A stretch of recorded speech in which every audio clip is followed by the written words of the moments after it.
le cordon bleu maison. Aïe aïe aïe. Fumé, jus de viande. Merci.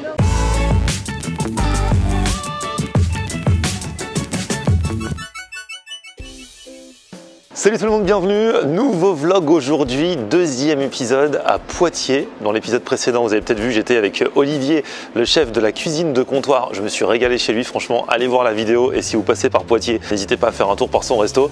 Là aujourd'hui, il va lui-même se mettre à table parce qu'il va me faire un petit tour de quelques spots sympathiques. On va aller dans une institution de Poitiers. Tout à l'heure, on va aussi aller découvrir un food court qui a ouvert il y a quelques temps qui s'appelle le République Corner, où là, il paraît que ça bouge le soir et puis il y a à manger. Mais dans un premier temps, il me parlait d'un spot de donuts. Et là, donc, c'est donut maison. Le mec, il les fait tous les jours. Quand il n'y en a plus, il ferme. C'est ça, c'est ça grosso modo. Le concept. Donc, on n'est même pas sûr de pouvoir en manger. Ah oui. Balise. Non, les 4 là. Ok, ça marche. Ah non, ça va, il en reste. Ah ouais. Il en reste 4. 4.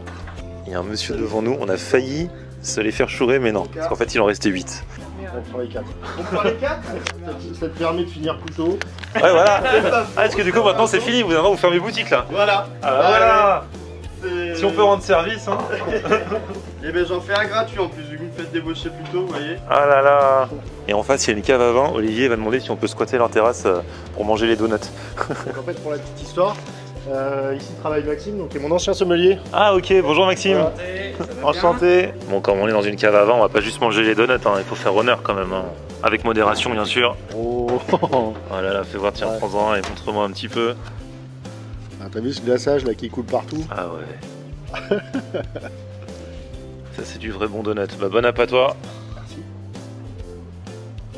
C'est vraiment cochon, quoi. Et celui-là c'est à quoi? Je sais pas, c'est les petits sablés avec le Nutella, quoi.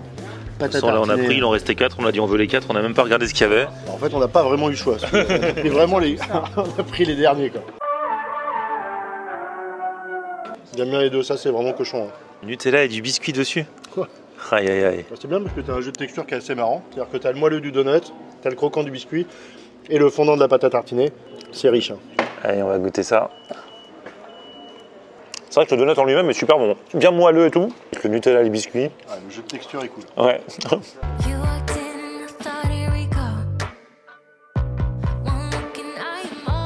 Bon, ça y est, on a roulé, on est arrivé à une nouvelle étape. Et là, attention, on va continuer les choses sérieuses. Là, on vient pour dîner dans l'auberge du Cul de paille. Voilà, donc là on passe voir les copains. Un établissement historique où il y a une cuisine moderne qui est assez cool. Voilà, on choisit pas son entrée, on choisit pas son dessert, on choisit juste son plat et le reste on se laisse guider. C'est vrai? Voilà, donc ça va être très très cool et puis on va aller faire un petit tour dans la cave aussi parce qu'ils ont une super cave. Ah là là, bon allez, venez avec nous, c'est parti. Ah, ça va les gars? Ouais, on en avance. Bonjour. Ouais, je te disais, c'est un lieu atypique. Là, on est vraiment dans un lieu atypique. Ah ouais. Tu vois? Franchement, c'est sympa. Ça n'a pas bougé. Ça n'a pas bougé depuis 40 ans, quoi. Sérieux? Ouais. Ah ouais, il y a des dédicaces sur les murs et tout, c'est ça? C'est ça, voilà. Bonjour, enchanté Florian. Ça va? Ça va. Les premiers trucs où il nous emmène dans la cave parce que du coup on peut aller choisir son vin dans la cave. Exactement, ça tu vois, c'est le commencement d'un bon repas. On descend à la cave, on va chercher une quille de vin, quoi. Ah ouais, c'est une vraie cave. Et donc du coup les clients ils peuvent descendre là. Bah tu peux venir, tu viens choisir ta bouteille, tu vois, regarde. Et puis en plus ils ont une petite sélection sympa. Bon du coup ça y est, on est installé en terrasse. Donc là on est à l'auberge du Cul de Paille. On m'a dit c'est une institution ici. C'est une institution, c'est le plus vieux restaurant de la ville. Donc à la base c'était très traditionnel. Là ça l'est toujours mais avec une petite pointe de modernité on m'a dit. C'est ça, l'idée c'est d'être comme à la maison, comme chez mamie ou comme chez tati, mais de manger comme dans un restaurant, quoi. On est trop tranquille parce qu'on est en fait c'est une terrasse, on est sur un petit balcon quoi. C'est ça, balcon, bah, comme à la maison. Alors, comme à la exactement. maison, on a les assiettes comme à la maison. Ah ouais, les assiettes franchement. Et ici on choisit que les plats et tu t'occupes des entrées et des desserts à partager entre les convives. Voilà, c'est ça. On s'occupe des entrées, des desserts et le client choisit que son plat et après c'est nous qui imposons. Et donc si sur les murs il y a autant de dédicaces d'artistes, de personnalités, c'est parce que le théâtre était juste à côté du resto, donc après les pièces de théâtre, tous les artistes venaient dîner ici. Et donc il y en a une pléiade, hein, des vieux de la vieille, hein, Arletty, Raymond DeVos, Les Inconnus, mais en 1989. Là il y a combien d'entrées là? Là il y en a 5. Ah ouais. J'en mets un peu là. Ouais mais ils ont un peu partout hein. On a un houmous de poivron qui est à manger avec des papadoum, qui sont les galettes de farine de pois chiche juste ici. Ici on a des couteaux ouverts dans une marinière à l'ail et servis avec un sabayon persil curry vert. Là on a le pâté marmite avec un ketchup de raisin. Ici on a une aubergine grillée avec un condiment tahine, cumin et une mayonnaise harissa avec du shiso. Et ici, on a des croquettes de fromage avec de l'aioli. Voilà. Tu sais que tu sais me parler, toi. Hein. Ouais. Ah ouais, parce que ça, c'est des vraies entrées comme on aime, quoi. Et donc, qu'on vienne tout seul ou à 4 ou 5, on aura quand même 5 entrées. Ça, du coup, ça a toujours été dans l'histoire de la maison. Avant, c'était un peu plus de la cuisine traditionnelle et puis on l'a amené un peu en 2020, quoi. On n'est pas venu pour rien. Non, franchement, ce midi, c'est toi qui étais derrière les fourneaux dans le précédent épisode que vous avez vu. Là, aujourd'hui, On passe en mode détente. moi, je vous dis, ce qui m'attire en premier, c'est ça. Il a dit que c'est au fromage. Les churros revisités, quoi. Ah ouais, grave. Oh là là. Regarde. Oh, c'est bon ça. Ah ouais. Et quand tu manges ça, tu oublies que t'as plus faim. C'est gourmand à souhait. Oh là là là là là, il y en a de partout, c'est magnifique. Ça c'est bon, la cuisson est nickel. Tu l'avais déjà goûté cette entrée-là? Non. Ça je l'avais pas, c'est bien relevé, ça envoie la patate. L'aubergine elle est fondante. T'as le petit piquage de moutarde un peu croustillant. Ça met un titillant en dessous là, c'est vraiment génial. Le pâté marmite, c'est vraiment quelque chose que tu retrouves sur toutes les tables poitevines. Ah ouais. Ouais.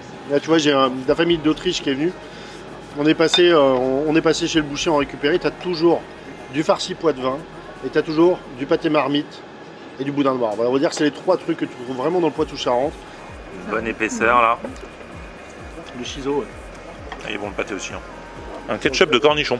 Voilà, exactement. T'as une petite huile d'herbe et un petit pickles aussi, des graines de moutarde. Ouais, les gars. Plutôt pas mal quand même. Hein. Ah ouais. Alors l'aubergine. Elle est vraiment nickel. Hein. Allez, on enchaîne là, vas-y. Comme ça qu'on fait. Ah, attention, c'est comme, Voilà. comme la fondue. Voilà. Comme la fondue, il y a un gage pour si ça reste dedans. C'est bon, c'est super frais. Chaque fois, t'as une petite note d'épices, du coup, ouais, c'est top. On est dithyrambique. On est, j'espère bien. Le cordon bleu maison, Aïe aïe aïe. fumé, jus de viande, Merci. Attention, ne te retourne pas, Olivier, il y a quelqu'un derrière toi de suspect. la tête de veau, courgette, et je prends beaucoup l'hiver. Voilà, tu vois, là, en plein mois de juillet, Des mogettes. une bonne tête de veau avec des mogettes, ça, c'est le Poitou-Charentes. Alors du coup, c'est quoi les mogettes, c'est les... C'est des haricots blancs. C'est des haricots blancs. Voilà, ça, c'est typique Poitevin. Et ben voilà, tu vois, on est au mois de juillet. Regarde, c'est pas beau ça, hein, une grosse tête de veau bien épaisse, bien snackée, les mogettes et puis les croutons. On y va pour le cordon bleu, mais je m'attendais pas à un truc épais comme ça. Il m'avait dit que c'était stockmar, mais je pensais que ce serait long, tu vois. Là, comment il fait pour faire un cordon bleu si épais? C'est en deux parties, avec le jambon au milieu. Je pense que ça va passer crème, ça en vrai. Hein. Et ça, c'est un vrai cordon bleu gourmand. Un peu truffé, avec la purée. Super bon. Et c'est vrai que qu'est-ce que c'est gourmand. Alors vas-y, attaque-moi cette tête de veau là, croustillante. T'as vu comment c'est charnu là? Tu vois, le gars il fait pas semblant. T'as une tranche, elle fait un bon centimètre et demi. Voilà. Le chef est de retour avec les desserts cette fois-ci. Un pavlova aux fruits rouges avec meringue coco, une mousse au chocolat au gomasio. La taille de la mousse. Elle est énorme. Là on aura un citron trompe-l'œil. Coucou Cédric.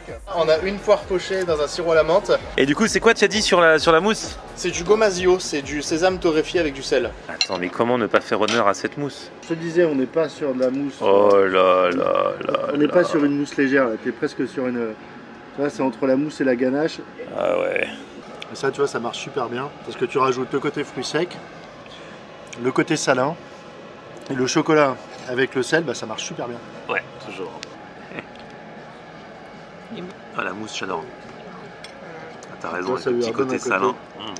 Digeste. Elle est à la fois simple, mais en même temps, elle a sa spécificité, quoi. T'as de la matière, t'as du chocolat, t'as du sel, t'as du fruit sec. Et l'ensemble, il est monstrueux, quoi. Et la poire. Allez, la pavlova, là. Petite meringue coco, ça c'est pas con ça. Ah c'est bon ça. T'as de l'acide, acide sucré crémeux, la petite touche herbacée, tu vois. Allez, le citron en trompe-l'œil. Vas-y, casse-moi ça. Ah regarde, Ah ouais. j'ai au cœur. Sur les côtés gelé, confit de citron, sur le côté là. Voilà. Oh, oh, oh. Ah ouais. Ça réveille. Ça attaque. Mais ouais, mais ça j'adore parce que tu vois, ça va venir contrebalancer. Quand tu vas manger, tu t'en sers comme un condiment, tu prends dedans, ça te remet de l'acidité, ça te casse le sucre. Tu vois, ça a un pouvoir super lavant, c'est vachement agréable en fait. Tu satures pas dessus quoi. Franchement, j'ai kiffé le concept. Des entrées, des desserts à partager. Mais j'ai kiffé également les entrées, également les desserts et puis les plats. Et j'ai kiffé le chef, trop cool. Hein. Bonne pioche Olivier, merci. Hein. Ah bah de rien, écoute, c'était avec plaisir. Le truc c'est que c'est pas fini. Là on a fini de manger mais il veut nous emmener manger les tapas, on aurait dû prendre l'apéro. On va aller voir Virgile, donc, qui est mon coach pour les championnats de France, qui a bar à tapas. Donc on va faire tapas, kebab et burrito. Alors qu'on sort d'un repas complet. Tout est normal.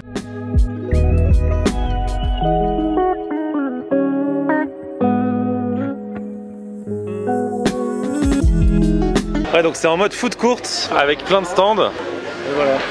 Tu peux venir et manger 7 trucs différents, 7 restos différents.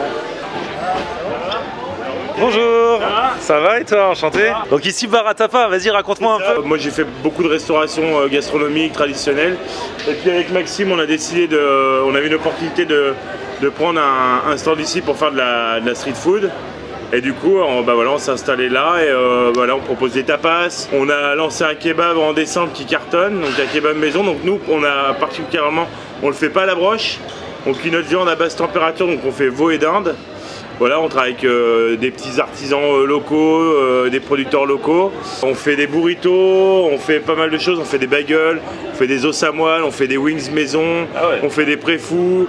Et puis la carte, elle évolue au fil des saisons. En tout cas, le lieu est magnifique, hein. Food court, il y a une salle de spectacle qui va ouvrir très bientôt, où ils vont faire venir plein de monde.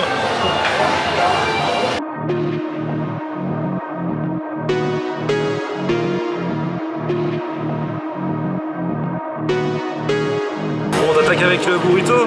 On commence par le burrito, direct dans le vif. Allez, il est chaud, ça fait plaisir. C'est ultra cochon. C'est vrai? Ah ouais, la viande elle est ultra bien effilochée, fumée. Elle a le goût du fromage, c'est fondant, c'est moelleux. C'est vraiment super cochon quoi. Bon allez, après un repas, il y a toujours de la place pour un petit kebab. Kebab et sauce de qualité. Là c'est cool parce que du coup tu vois c'est live. Le pain il est ultra moelleux, c'est pas étouffant, tu as la bonne crème, la bonne viande, le bon dosage. Il y a un peu de fraîcheur, la salade, tomate et tout. Classique, cool, bien. Voyons voir le burrito. Super bon, à la viande. Dans quel état es-tu après cette journée où nous n'avons fait que manger? Bah en fait moi j'en peux plus là. Vraiment j'en peux plus, mais on a quand même passé une journée de dingue. Ah ouais. Mais on a vraiment beaucoup mangé quoi. Ah, franchement, demain ce sera diète. En tout cas le jeu en valait la chandelle. J'étais qu'une journée sur Poitiers, donc il fallait donner de sa personne pour vous faire découvrir un maximum de spots. Et merci beaucoup Olivier d'avoir été mon guide. Hein. Écoute de rien, c'était vraiment avec plaisir. J'étais très content de partager ce moment là avec toi et de te faire partager un peu mes connaissances de Poitiers, en tout cas de quelques spots que j'aime bien fréquenter. Voilà. C'était trop cool. Il y en aura d'autres à te montrer une autre fois. Et puis on te retrouve bien sûr à la cuisine de comptoir, ton resto. On remet toutes les infos dans la description. Petit pouce vers le haut si vous avez kiffé la vidéo. Vous vous abonnez à ma chaîne et puis on se retrouve sur mon Facebook, c'est Florian On Air. Et Twitter, Snapchat, TikTok, Instagram, c'est Florian On Air.